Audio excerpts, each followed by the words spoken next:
This is the 217 Recovery Podcast with Corey Winfield. I'm kind of on the outs with the Little People of America. Wow. So I tried getting on a dating site once, and they would not let me on there because I am not a little person. And co-host Marnie Winfield. You're tapering yourself down from your hangover or whatever. Oh no, when that started rolling into a whole another entire day of drinking, it just didn't stop. See, we approach the show so differently. You know, you're like all serious. And I'm talking about problems. Right? Yeah. I'm Corey Winfield. It is the 21st of October. I'm Marnie Winfield. And this is the 217 Recovery Podcast. Appreciate you tuning in, listening. I don't know if a friend told you, hey, man, listen to these people. They're crazy, or they talk about recovery and they're honest and open and they really care. That's cool. Appreciate you. If you just stumbled across it, then that's cool too. Today, though, the show, it's going to be a little, I don't want to make it somber, but I got all kinds of emotions going on. The COVID test was negative. Yay. Because the COVID I have, they don't know about it yet. Oh, that's what you think? Yeah. Mm-hmm. It just, if it's still something that was carrying over from the COVID, I don't know. Like, I thought I had doo-doo eye. Some people call that pink eye. And my doctor said, no, you don't. You told me I don't. Yeah. But it was like really red when I got COVID and with the stomach pain. And then this last week, Friday, Saturday or whatever, when it started, it was the same thing. The stomach, I got the doo-doo eye look, like fake doo-doo eye, fake pink eye. And it's like, here we go again. And all of the symptoms, even more symptoms. Like this time I actually had a fever and it was hell. It was worse than the first time. And I thought for certain I had COVID. I tested negative though, like I said, but I don't know. But my doctor said that it could be just some virus like hanging out because of COVID or something. I don't know, man, but it was hell. Yeah, you had your temperature was, what was it again? 101.9. Yeah. And I mean, it was hell. Yeah. He was hurting. I was telling you, I'm like, this is worse than jail. Yeah, I don't know where that came from. I don't either. Like, so you'd rather be in jail than feel this way? Yes. Is that where we're going? Yeah. It was miserable. Yeah. Yes, I would rather be in jail than to feel that way. Yeah, he was not feeling well. But we're glad it's not COVID. Yeah. Well, I mean, they just don't know about this kind of COVID yet. Because I was doing the tracing, I guess is what they call it. Mm-hmm.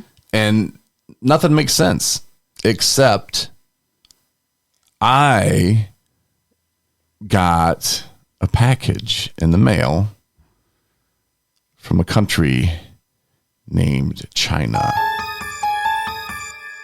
Yeah, you ordered floor mats and they were from China. Mm-hmm. And he's like, but you didn't handle the package. You didn't. I did. I opened it up. And when I opened it up, China Air came in at you? Mm-hmm. Well, because I started ripping it open and I ripped it and it wouldn't really tear because it was like sewn in like it was old.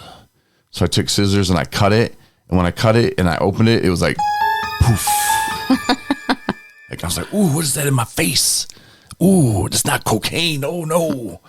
I didn't know what it was. Bastards. I think they put COVID in that package. Mm-hmm. And that's why it took so long to get here. They had to like handle with care. You know how you get seahorses or whatever? You got to put them in the water and let them like grow or whatever they do. I've never had seahorses, so I don't really know, but I think that's what happens. I think that's what happened with the COVID 3.0 that they put in the package. I think they just shoot a little in there and. But this is a different kind of COVID that lasts just for a day. Oh, but it is miserable. But toilet time. I mean, but can you pass it along? Is it? I mean, it's new. I don't know. I'm the first person to have it. Right, but can other people contract it? Is that what I'm saying from you? I don't know. Or only people who open that initial. You're the only person that's been around me, so yeah. I think it just goes. I think they're just targeting me. I think it all goes actually back to the ice cream thing. Oh. When I had made fun of China. See what that got me. But we are COVID free. Yeah. So that's good. Yeah. I still don't feel good, you know. 90%. I would say earlier, but now I'm saying like 70. Mm-hmm. It's just, I don't know. It's just so messed up. But yeah, well, our sleep's messed up. Like, because whenever you're not feeling well, just nothing is normal. Can't sleep, and then you can't get comfortable during the hours you're supposed to be sleeping, so you're not really getting good sleep anyway, even though you're laying there. I woke up and I thought it was 8 o'clock in the morning. I'm like, it's 8:20. But you haven't done that in a while. What? I can't remember did I say, what are you doing today or something? I don't know. I can't remember. Oh, you're talking to somebody else and you're like, yeah, you need to talk to her today. And I just kind of was like, you mean tomorrow? Yeah. It's like, you're not. Oh, I was talking about work. Yeah, yeah. you're not going to have your coworker call your other coworker. And my sister calls in to check in with me, and I'm telling her about daily stuff to work on. You're going to want to talk to her today. I'm like, had no idea it was still today. So I think you mean tomorrow, babe. Yeah. Means it was a good nap, I guess. I guess. Well, Jesus made it perfect for naps today. Yeah. It was like cold and cloudy and rainy. It was perfect. Yeah, it was pretty yucky. It was beautiful. Yeah, it was a beautiful day today. Yesterday, though, was very interesting, sort of. Not really. I got really bad news, and it was kind of shocking, really. And I'm not in disbelief, but my stepbrother passed away, and I really liked Claude. He's 7 years older than me, or 6.5, I guess you could say, but he was 49. And I always really looked up to him. He was the one that really gave me my first drink too. So when I started the podcast and stuff, I kind of felt like when I told my story and I talked about that, and that's a moment, and it did happen, and he's probably just thought he was being a cool stepbrother, as I tried to do that to the same thing to my little brother, because I thought that was cool what he did to me. Mm-hmm. And I just always kind of worried, like, if he thought I blamed him for that. I didn't blame him for that at all. Claude's story is, I don't want to say sad, but I just wish it was different. Being the age difference, I mean, it's not that big a deal, like it's not like it was 20 years, but the way he was treated when he drank, to me, in my personal opinion, wasn't right. To be just thrown out of a house instead of, hey man, let's get you some help. Mm-hmm. It was, you're the bad guy, not the problem or the alcohol. You're a piece of crap for drinking, and you shouldn't be drinking. And we told you not to drink here. Get out. Mm-hmm. Not like, hey man, we need to get you some help. And again, not everybody knows how to deal with these kind of issues and these kind of problems. And if those kind of people are raised their whole life that, oh, this is the thing you do, then they don't know any better. You and I, firsthand knowledge of what it is and what's wrong and how it works. And we're not drinking for fun. We understand, we get it. And not everybody does. And I just wish that things would have been different for him in his life, where he could have been embraced and helped. When he passed away, I don't know if he was sober or if he was drinking. I have no idea. Mm-hmm. But I know that the last time I saw him was a while ago, and we tore it up, man. And I just wish things could have been different for him. And we can't change the past, but he was a good dude. And I really, really looked up to him and still do. And, it's part of him too, that in the way that he was treated and the way that I saw him get treated is why I do the things I do with 217 recovery as well. And why I want people to talk more about addiction. Mm-hmm. And the mental aspect of it, and that goes along with it, is because those people are slipping through the cracks, and they're just not getting the help. And the people that think that they're, doing good by just kicking people out into the street, not even and helping them. And I get it. It's frustrating. I drove my mom and stepdad nuts but they didn't give up on me. You know, their solution wasn't, well, get out of my house and go live in your car. You know, their solution was, well, come home and let's get you some help. And trust me, they were frustrated as hell. You know, your mom was too, I'm sure. But, you know, just the whole get out. I don't think that's the way to go. I know that's not the way to go. It's not. And I don't want to make it sound like I'm blaming my dad or my stepmom either, but you know, again, people don't really know. But my dad, his father was a really bad drinker, and his mom was too. And he saw some things that were pretty crazy, and I've heard some stories. And that's why I think my dad never chose alcohol. And most of my uncles didn't. One uncle did, but he doesn't drink now. But you think, again, I don't know, man. You think that would bring him closer to it. But he was just a kid. We know what's he supposed to know.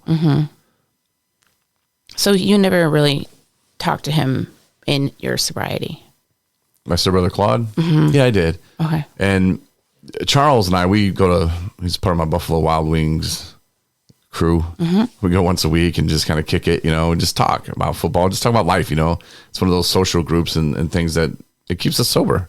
You know, it's something that we enjoy, and we talk. And Charles, stepbrother Claude and Charles are cousins. And we talked about that, and we've talked about Claude quite a few times. And, you know, he's just like, yeah, you know, I hope he's doing well. And he's like, Claude just works. And I asked him today if it was, if he thought Claude worked all the time to avoid drinking, because I did that at one point. And he said, yeah, he might have done that. But we talked about getting a hold of Claude and, you know, having him come up, but he's just like, yeah, but he won't. And so I went through my phone, because I was like, yeah, I'm going to send him a message, and went through my phone and I started looking at the old messages I sent him. And it was from like when I had moved back to Michigan in 2015. Actually, it was 2016, and I was having a hard time. And I sent him a message and I was like, hey, bro, do you have a minute? I really need somebody to talk to. And he's like, yeah, bud. And so he always called me bud. Yeah. And we did. We talked and stuff. And I think that's when we hooked up and then went out drinking and went crazy. But yeah, I mean, there was times where we would talk when I was sober. Usually it was like around New Year's Eve, stuff like that. But it has been probably about, I want to say 3 years. I want to say before I went to rehab. So last time I talked to him, I think. But I don't know, it's been a while. And then you start regretting, like, man, like, why didn't I just pick up the phone? You know, like, as many times as I thought about him, you know, like, why didn't just one of those times that I just pick up the phone and say, hey, man, how you doing? You know, and it was a massive heart attack is what he passed away from. But, you know, 49 years old, and he was a truck driver, and just, you know, that kind of lifestyle, eating the fast food and, you know, with the drinking and his habits. And I don't know, you know, Charles was saying that he had to have seen signs of this coming on, but just too stubborn to go to the doctor to do anything about it. Yeah. I don't know. I just worry that, you know, if he was scared or if he was alone, you know, like that's what just kind of bothers me, just picturing him, you know, just being alone, because he was in Nevada when it happened, and, you know, his family lives in Michigan. It's just sad. He's a good dude. I really liked him. And for the people to say, oh, he was just a drunk and alcoholic and blah, blah, blah. We all have our problems, man. Right. And I don't know what Claude was running from. I know there was a lot of things in his life and that had happened to him that a lot of people probably wouldn't understand, and a lot of people he wouldn't open up to and share things with. But I don't know. It's just sad day. I really am just kind of in shock still as well. And I'm sorry for your loss. Everyone else, yeah, sounds like a good guy. Yeah, we were the cool brothers. Claude and Corey were the cool brothers, and Jason and Jerry were. Yeah. You mentioned them a couple times. Yeah. What I think is unfortunate is if somebody ever in their life has, and I can't speak for, like, you know, just let's say go back in my family, if anybody has ever been in one way, shape, or form attached to an addiction, you know, drugs or alcohol, if they have passed away, then the immediate question, was it from drinking? Was it from drugs? Right. Or was it from drinking or drugs? You know, it's like if somebody gets in a car accident and they were at one point a drinker. Was it a DUI? You know, were they drinking behind the wheel?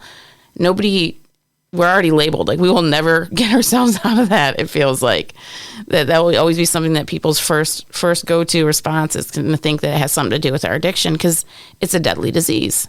And there's lots of ways you can die from it. Overdose, accidents, because when you're under the influence, you make poor decisions. You know, people getting hit riding their bike from on the side of the road, you know, riding their bike coming from a bar, you know, so they don't get a DUI. That's happened before. Is that, you know, that's a response, or was that because they were drinking? You know, they died because of alcohol or drugs. I don't know. Maybe we'll never, ever get out of that, but it's unfortunate.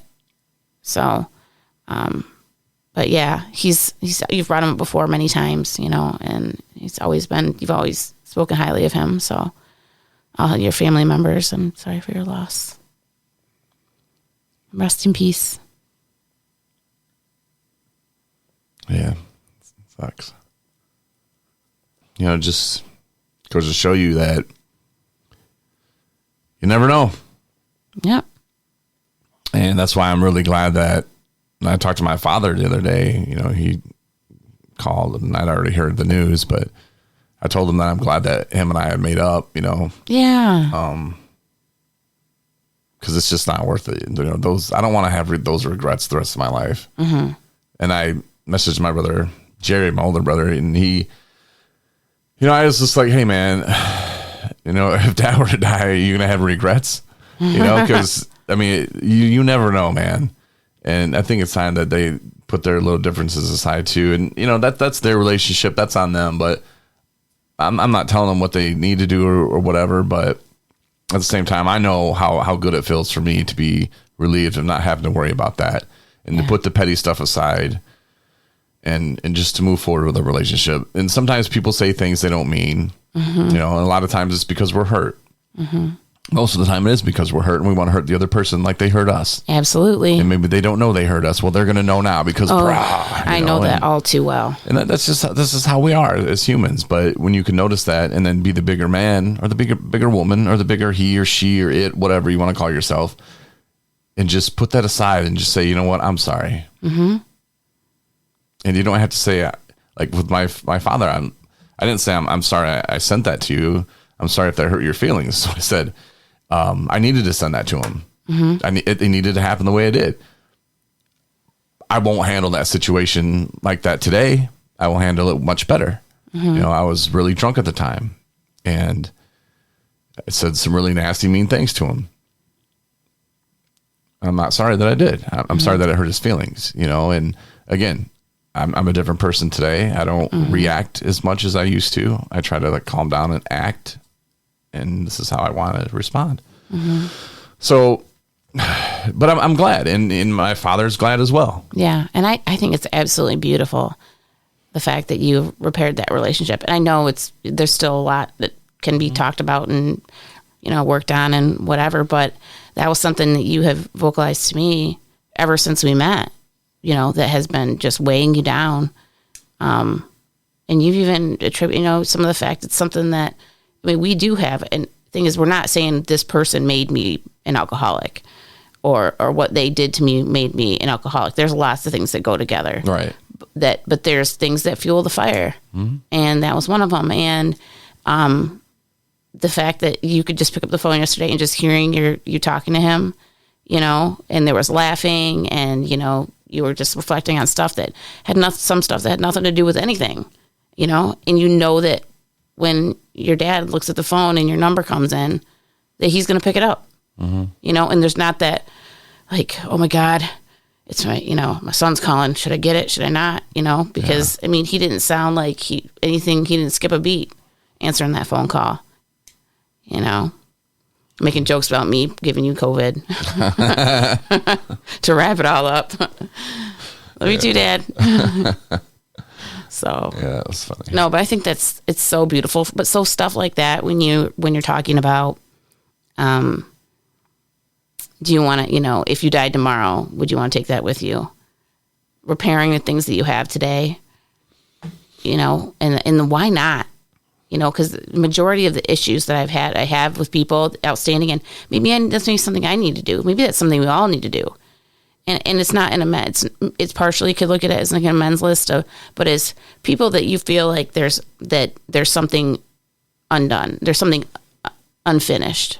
I don't want to say unfinished business, but, just to where you can feel like you could walk down into them, walking down the street and everything would be legit, And then there's some people, or I can tell you off the top of my head that would never happen. I would never not feel comfortable rather, running into them walking down the street for one reason or another. But something like the situation you're talking about and the way that it all was handled and where you're at now with it is a beautiful thing.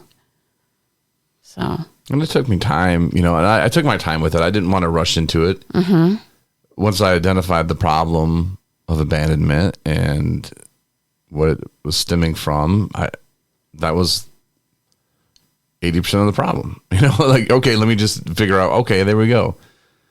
But I knew better than to rush into it being so early in recovery. And it's just like, let me deal with that when I have some time under my belt. Mm-hmm. I know it's there. Let's just keep doing this one day at a time thing until I can get on some solid ground and get some time underneath me. And then I can deal with it. And I did. And it took a couple of years. But again, no, everything's cool. And, I won't have regrets about it, anything like that. I just need to pick up the phone more. Mm-hmm. A lot of us nowadays, it's crazy because we have more technology than ever. It's so easy to reach out to somebody, but yet we're always so busy with our own lives and wrapped up in our own thing that we just feel like we have no time to ever reach out to those people. Mm-hmm. And it's easiest to reach out to anybody is ever been. Yeah. I can even see their faces if I want to. And it's like, we just don't do it enough. At least I don't. Yeah. And I need to do a better job of that, and those are the kind of things that I would be like, I should have done that. Like with my stepbrother, Claude, like I should have reached out to him, but he was on the road all the time driving, driving the semi. And I don't know. It's just, I thought about him a lot. I mean, Charles and I probably talked about him every week, and I don't know, but I know he loved me and he was a good dude. He had a big heart. Some people could, like I said earlier, could say, "Oh, he was just drunk," and but you don't know. You don't know his problems. We don't know what was causing that. Mm-hmm. But he was turned to the bottle for many reasons, and it wasn't because it was fun. Right. He was hurt. There's a lot of pain in Claude's life, and he's free now, and hopefully he's with God. It's just, he's going to be missed for sure. Mm-hmm. For sure. Well, I was going to do movie reviews, but I don't want to now. Yeah. Well, Saturday we're going to have Sparky on, Jacob Sparks. Okay. And that one will be through YouTube, or not YouTube. We'll put the Zoom on YouTube, put the video up. Nice. Of that one, because I think Saturdays is when we'll do guests on the norm. Cool. Just guests. And then, if you want to be on, I don't know. We'll figure it out. I don't know. Okay. But it is shout out Thursday, so we'll at least do that as I move my Gatorade. Oh, you already have a whole list. I've been so dehydrated, it's not even funny. I know, you have been. Me too. It's crazy. This COVID 3.0 stuff. Wait, you don't want it, trust me. Shout out to Jonathan, Tyrone, Cam, Josh, in the state of Oregon. Oh. Yeah, we have a listener there that listens to sweet. ton of our podcasts. So we really appreciate that. Thank you. Awesome. Well, to follow suit on you were talking about family members. My brother, shout out to my brother Dorian, who gave me a call, and I haven't talked to him since our visit in California. So that me talking to my brother twice within a year is pretty good. It's usually holidays that I run into him. So anyway, shout out to him. Shout out to Samantha. Shout out to Renee. I think she just celebrated a year. Man, I got to get my numbers right. But anyway, a celebration, a milestone. And let's see, shout out to Carrie Posey. Shout out to Rachel. Shout out to another Rachel. And shout out to Andrea. Now, which Rachel do you think is going to take the first shout out? Okay. Do you think shout out to the one Rachel's going to be like, oh, that was me. And the other Rachel's going to be like, no, that was me. Well, I thought about them consecutively. So one's an AEL and one's an EL. So oh, there you go. Okay. Does that help? I just Rachel AEL and Rachel EL. Anyhow. Anyway. Both my peeps. Okay. Now they both know for sure. Yeah. Okay. So that's all I got. All right. I'm going to shout out again to Cynthia, who she just got 2 years clean like last week. So. Oh, yeah. And big props to her. Awesome. So, good deal. Thanks for listening to. Oh yeah, I almost had the auction up today, like the little completed the raffle for the Ian Happ autograph poster. So keep looking for that. I mean, I'm close. I was uploading the photo and it wouldn't upload, and then I had to go Buffalo Wild Wings with That's Charles. impressive. Yeah, making some ground here. Nice. Not I really. did a lot of work today with. I'll talk about that next podcast. All right, we'll do that next podcast. All right. All right. Thanks for listening to 217recovery.com. Resources, info. Make sure you get the app as well in the App Store and the Google Play Store. I'll talk to you on Saturday with Jacob Sparks. Night, everybody. Thanks for listening to the 217 Recovery Podcast. Win a bunch of free shit from 217 Recovery. Go to the app or the website, 217recovery.com.